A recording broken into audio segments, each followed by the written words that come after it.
Quero agradecer aqui a presença dos alunos, dos professores que estão aqui, dos alunos de pós-graduação, dos representantes da Unesp, né, que estão aqui presentes conosco. Essa foi uma mesa que foi, na verdade, a ideia dela foi formulada durante as assembleias docentes de maio de 2014, maio de 2015, maio de 2016. Quem está mais ou menos informado a respeito dessas datas sabe que é o período do reajuste salarial e é exatamente o período em que uma série de discussões vem à tona a respeito do orçamento das universidades estaduais paulistas. A questão envolvendo esses orçamentos, claro, todo mundo está a par, se está presente aqui é porque já tem algum conhecimento prévio a respeito, e a impressão geral dos professores e dos alunos é que nós precisamos nos municiar de informações, né? Precisamos de dados e, enfim, conhecer melhor a situação dessas instituições para que possamos fazer reivindicações mais precisas, mais efetivas e, enfim, possamos nos encaminhar para uma gestão um pouco mais eficiente do patrimônio público ligado à educação superior, né? E, então, eu tive a ideia de convidar 2 reconhecidos pesquisadores da área de financiamento público das universidades estaduais paulistas. A gente vai começar com o Rogério Buccelli, a quem eu quero agradecer demais a presença e a gentileza, né, por ter aceito o convite. Ele é doutor em Economia pela Fundação Getúlio Vargas e ocupa o cargo de assessor especial de planejamento estratégico da reitoria da Unesp. O professor Otaviano Helene, a quem também quero agradecer muito pela gentileza, pela disponibilidade. É o seu 2º evento consecutivo aqui no Instituto de Artes, né? Esteve aqui ontem à noite no IFT e no Instituto de Artes agora pela manhã. Quer dizer, ele está fazendo jornada dupla, né? Trabalho de noite e volta de manhã para o mesmo lugar para trabalhar mais. Ex-presidente da DUSP, ex-presidente do INEP, é reconhecido pesquisador na área de financiamento e de ensino das instituições de ensino superior e é físico, né? Tem um livro de divulgação de física chamado Física do Cotidiano. Foi pesquisador de física nuclear experimental, né? E tem escrito importantes artigos a respeito do financiamento das universidades estaduais paulistas. Então, eu quero passar a palavra para o professor Rogério Buccelli, né, que é o assessor de planejamento. Ele vai ter 20 minutos para apresentar uma fala, 20 minutos depois para o Otaviano Helene, e aí a gente abre para perguntas e debates. Bom dia a todos. É um prazer estar aqui no Instituto de Artes da Unesp.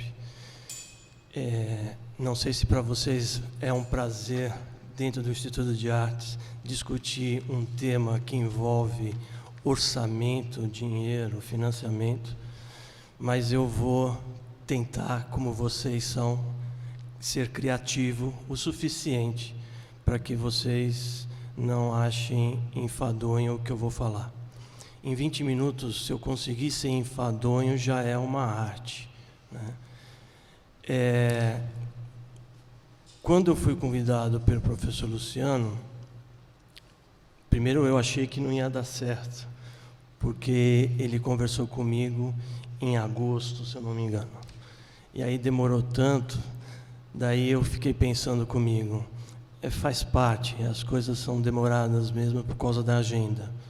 Daí, a semana passada, ele chegou e falou assim, vai dar certo, o professor Otaviano também tem agenda.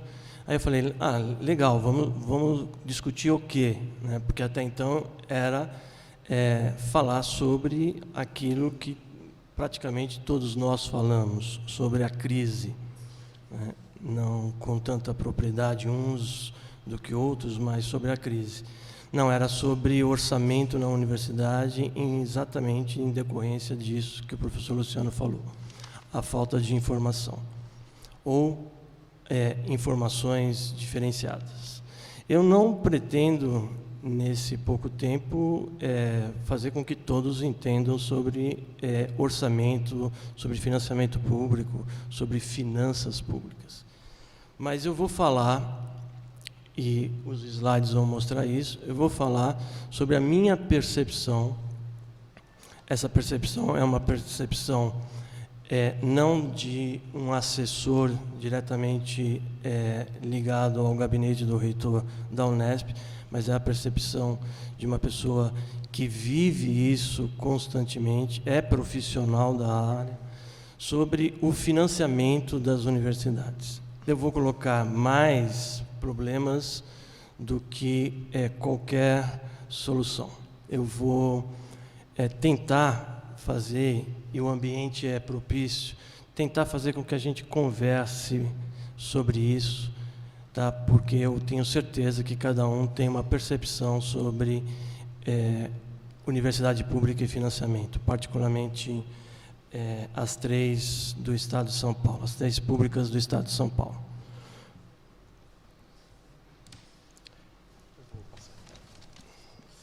São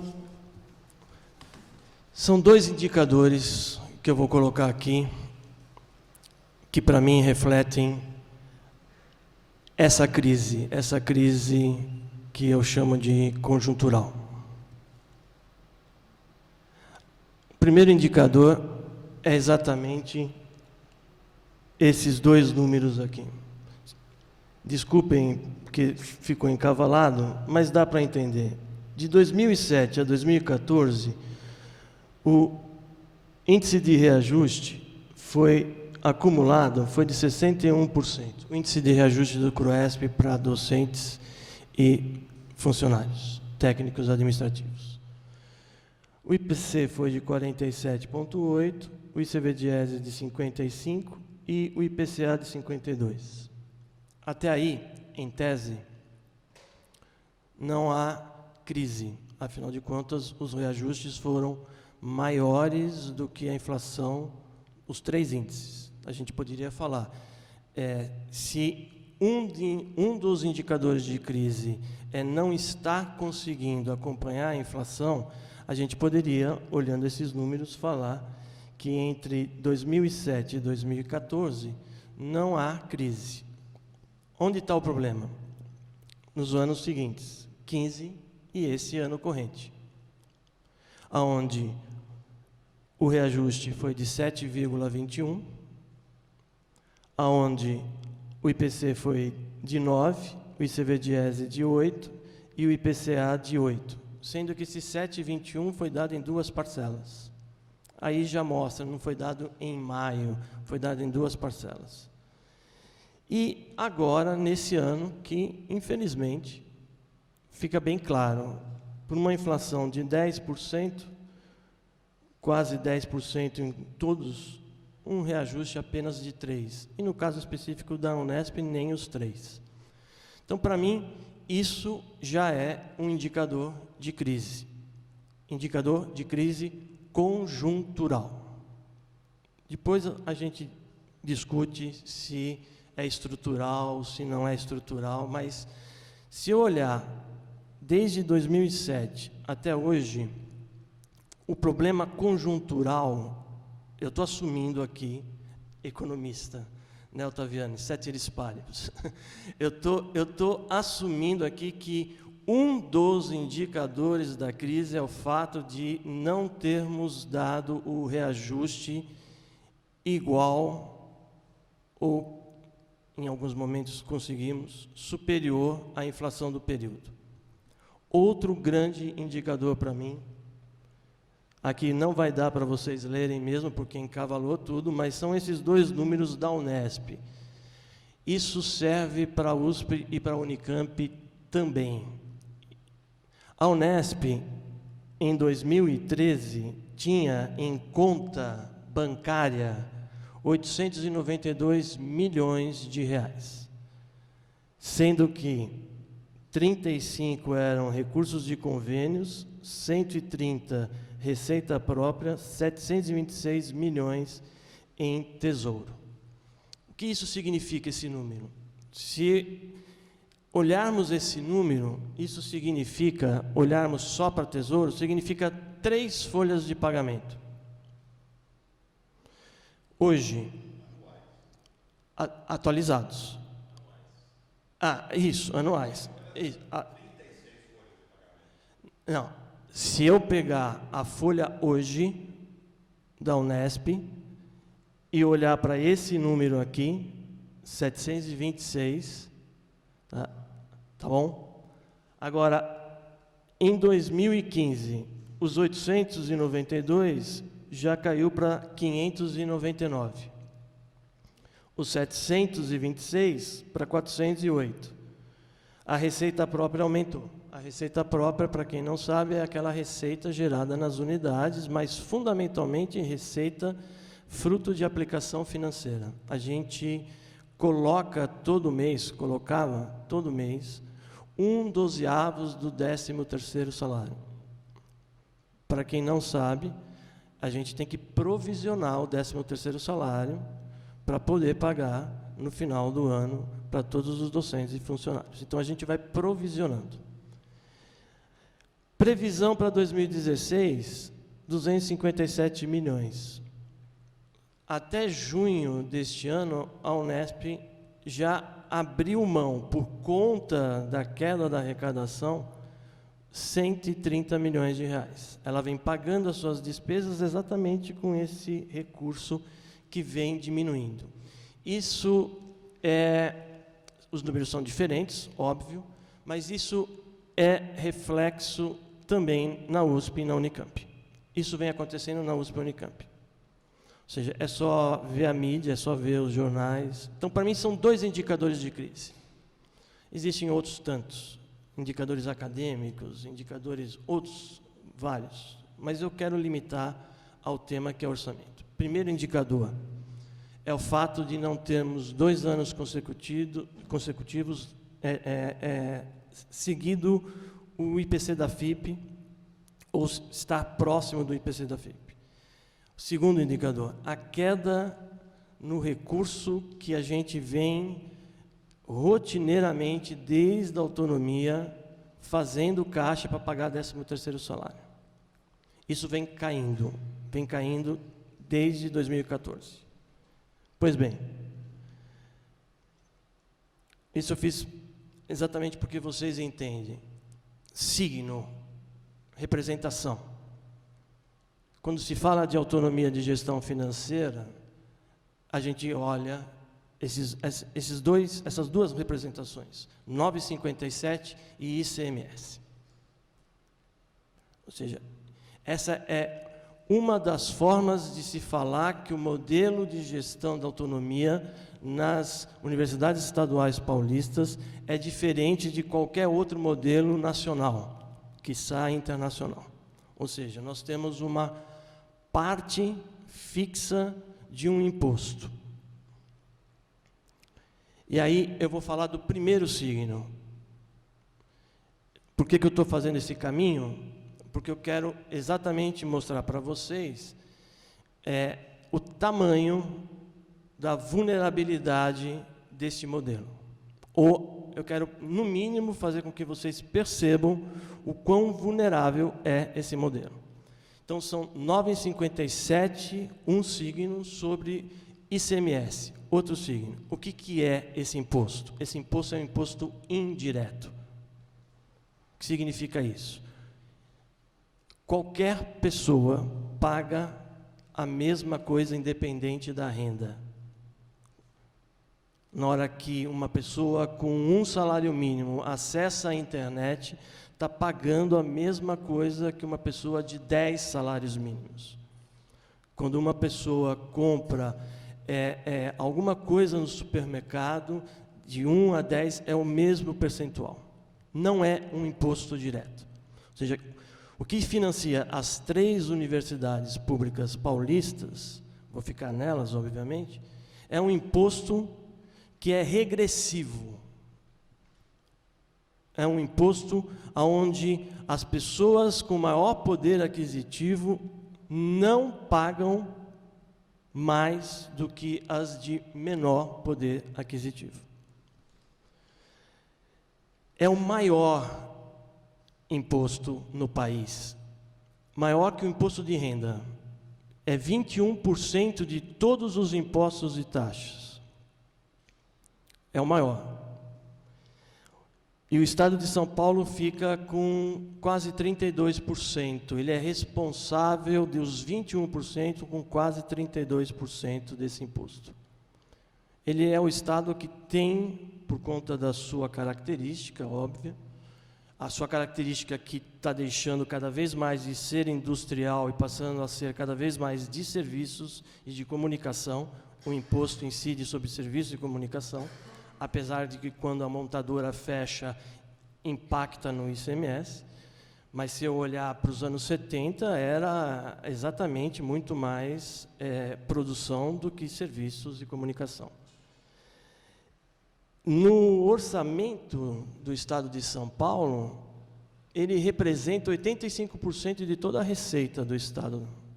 O governador do Estado de São Paulo, eu posso dizer a rigor, que ele está na mão do ICMS da atividade econômica. Ele não tem mais o que fazer. Não é o IPVA que sustenta as atividades de governo, é o ICMS.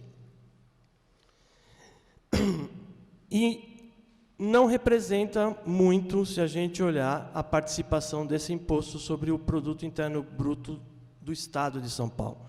É apenas 5,5%. Bom, onde eu quero chegar? Olhem esses números.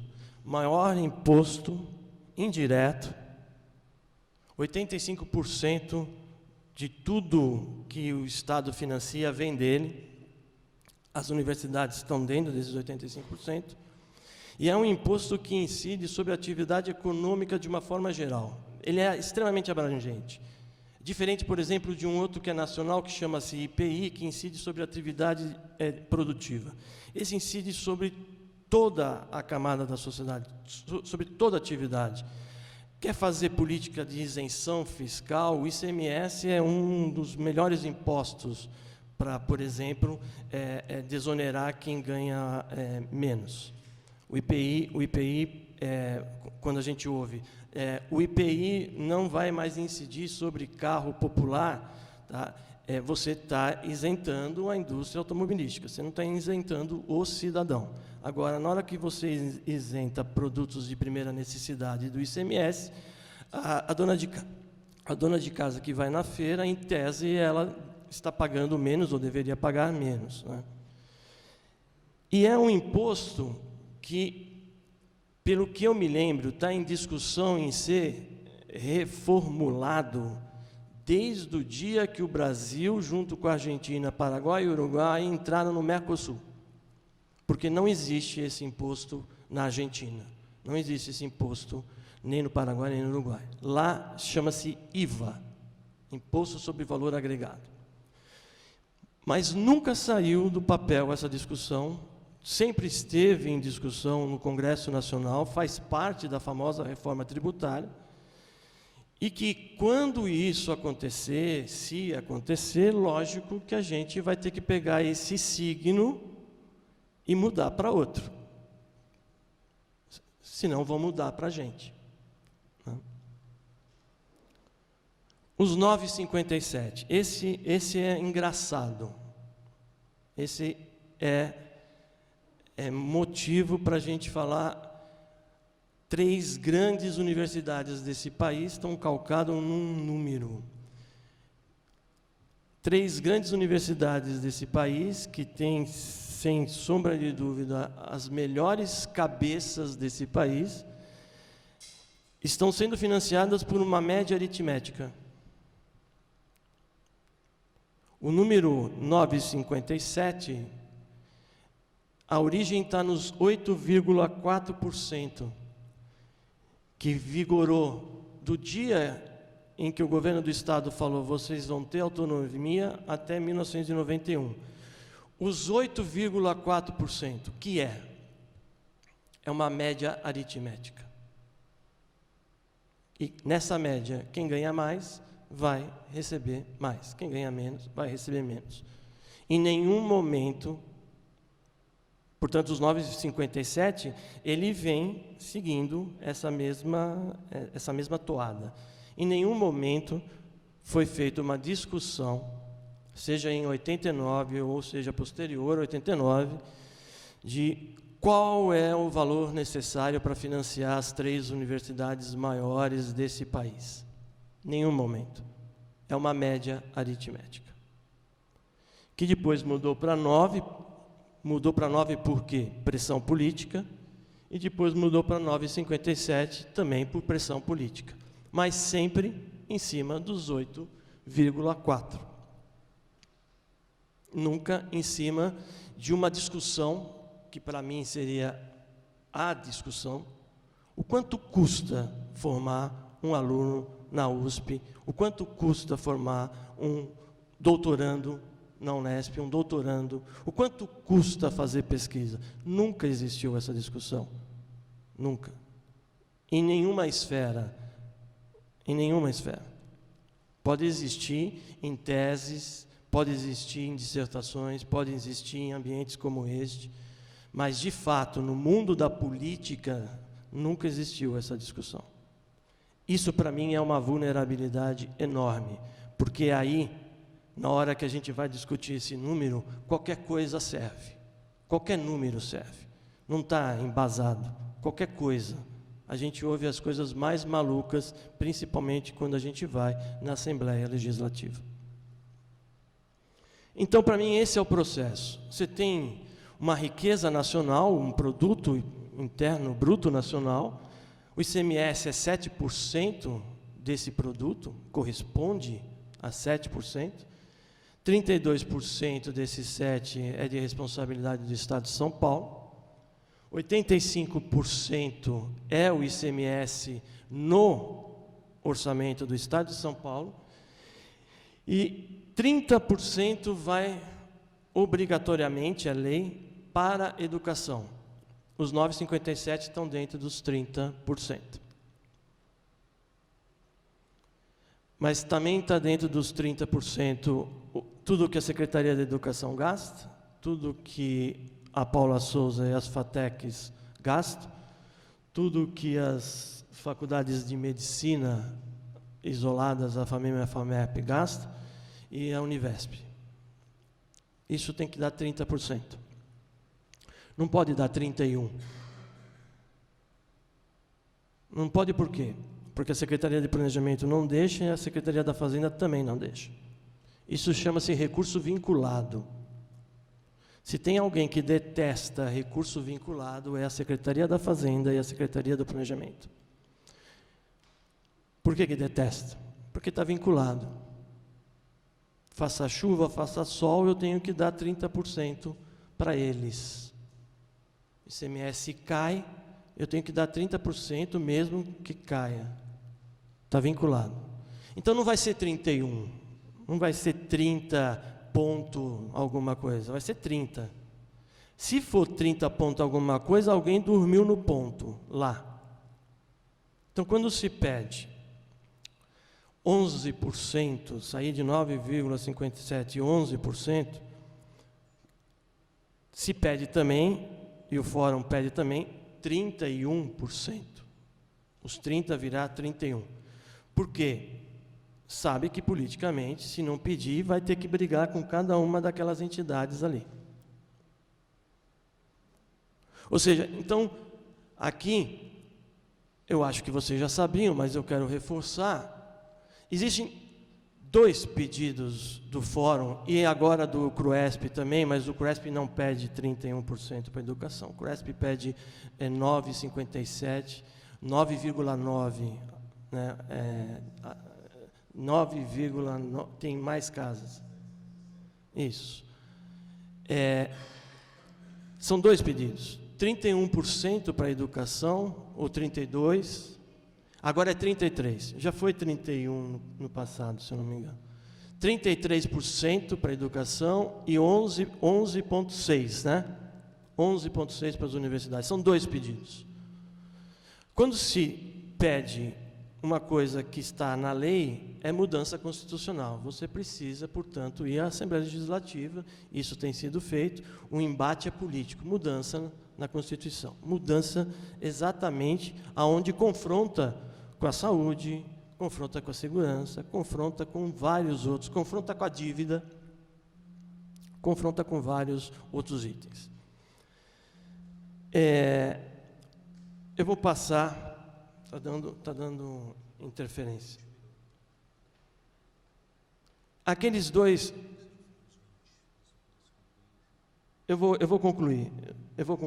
Aqueles 2 indicadores, portanto, para mim, eles são reflexo exatamente desses outros números. Primeiro número, queda do produto interno bruto. Isso daqui vem acontecendo desde 2014.